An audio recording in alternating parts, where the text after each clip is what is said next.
The year is 2012, and I'm the weird kid that doesn't get anybody's SpongeBob references because my family doesn't have cable. Instead, we had a service called Netflix, where all in one place for around $10 a month, you could watch any show you want, wherever you want, commercial free. And it was at this time where when I'd go to my friends' houses, they'd be watching Mythbusters or Deadliest Catch on a TV attached to a cable box. Their families paying $180 per month for the privilege to have commercial breaks every 7 minutes. And I'm sitting there questioning the world like, people think I'm the crazy one? It was a time where people found alternatives to cable subscriptions at a fraction of the cost. But the key word here, it was. And it's no longer like that. The argument that I'm making today isn't that streaming is becoming cable 2.0. That's a bit fatigued. No, the argument that I'm making is that streaming today is worse than cable ever was. Streaming service, it's more like screaming service when you get the bill. I've mentioned in the past that the average household has 4 streaming services and has now crossed to paying over $61 per month in just video streaming alone. So after I learned about that, I was curious to see just how much is a cable subscription these days anyway, and I was just floored to see that the price of cable isn't that much higher. Streaming is definitely no longer a better deal because right here you could get Verizon Fios cable package for $70 a month, which was shocking to me because at some point, streaming services stopped being cheaper than cable. So what is it that we're paying for? Well, we know it's no longer an ad-free experience because Netflix, Amazon, Hulu, and a bunch of other subscription services have introduced advertising in between programs over the last few years. So what is it that you can watch from anywhere? Well, Netflix and Hulu and Amazon are taking away that privilege as well. Netflix is just a glorified artificial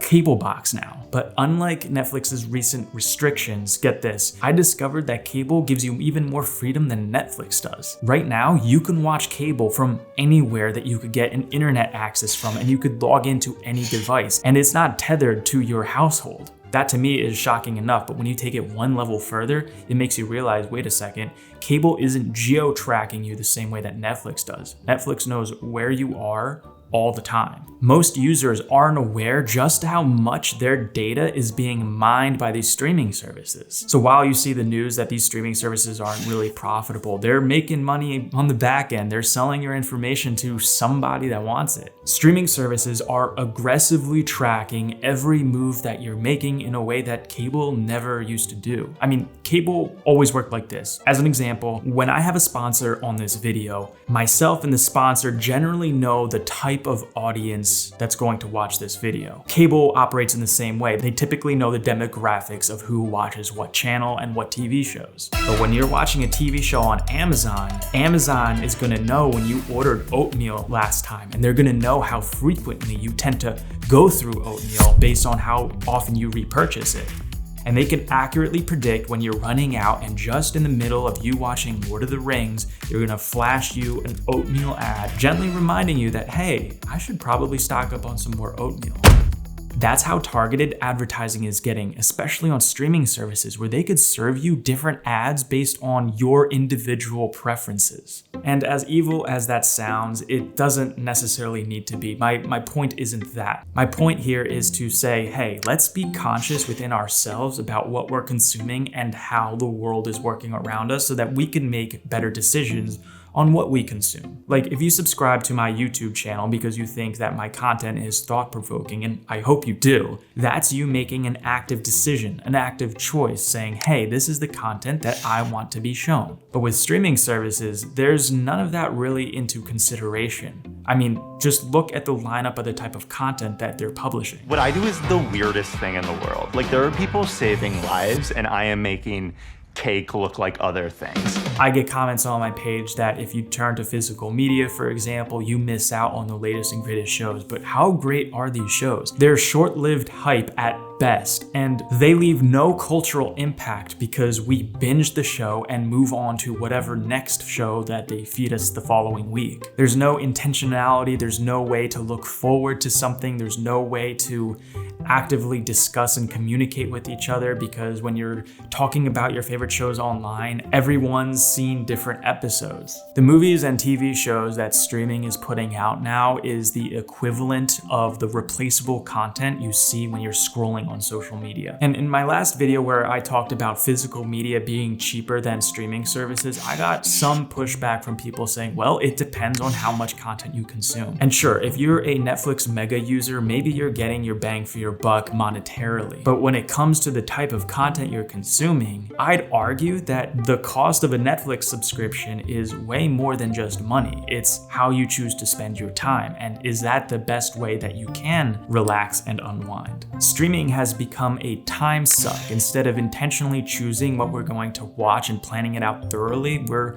clicking on something random just because we're bored. I don't think people younger than us are going to understand just how big of a deal Star Wars and Marvel movies were. And now a show can come out and I don't even think twice about it, because it's like Home Depot. Am I excited when Home Depot comes out with a new product? No. Star Wars used to have a brand. It was a cultural phenomenon, and now it's just churn, churn, churn. And the reason that they're putting these out at such high frequency is obvious. They need new toys to sell every Christmas, and they need new theme park attractions to bring people into the parks. And please don't make the mistake that I'm advocating that, oh, we should all go back to cable. This is absolutely not a defense to that, because we cut the cord because we want to escape cable. This video is all about saying, yo, streaming might actually be worse than the thing that we left previously. Streaming itself has eroded to the point where I truly believe that it's worse than cable ever was. During the days of cable, physical media had a bigger presence. What's so amazing about having the mix of cable and television is you had like live cultural events going on at the same time as having physical media that you got to own forever. Like, here, let me show you. Yesterday, I bought this secondhand for 50 cents, Reservoir Dogs. Like, I own this. No one can make this disappear. I will always have the right to play this movie. No one can change the editing. No one can lose the licensing to the soundtrack. I saw Christopher Nolan, the director of The Dark Knight and Oppenheimer, touch on this. You buy a Blu-ray, it's on your shelf, it's yours. No company, is gonna break into your house and take it from you and repossess it. It's yours and you own it.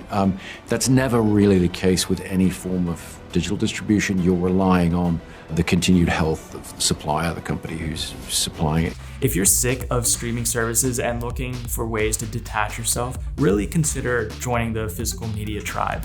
I've made a bunch of videos that will hopefully inspire you to find alternatives to them. You could start watching right here. And just like I was questioning everyone around me in 2012 for sticking to cable, this is a channel dedicated to the departure of the conventional lifestyle so that we could find alternative ways to find our own purpose and path through life. Thanks for watching today.